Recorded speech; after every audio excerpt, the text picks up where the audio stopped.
ওনার বাবা বিচার চেয়েছেন।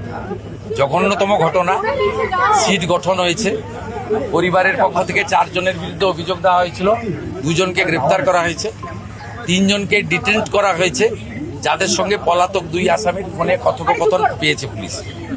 পুরো আইজির নেতৃত্বে পুলিশ, এসটিএফ সবাই কাজ করছেন। ওনার পরিবার যা যা চেয়েছেন সরকারের কাছে সেই কাজ সরকার করছে।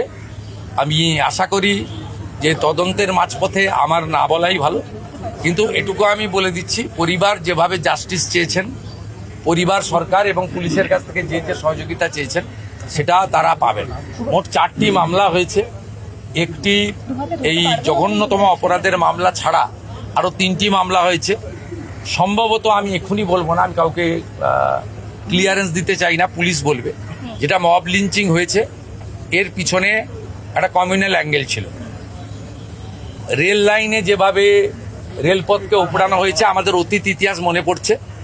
2019-এর সিএএ বিরোধী আন্দোলন বা কিছুদিন আগে ওয়াকফ অ্যামেন্ডমেন্ট বিরোধী আন্দোলন।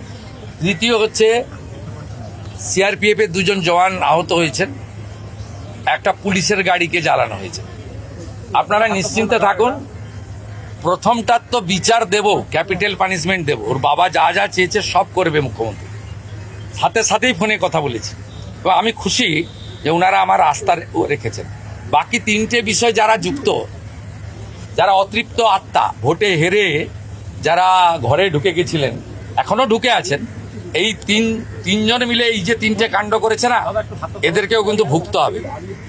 এমন ভোগাবো বুঝতে পারবেন।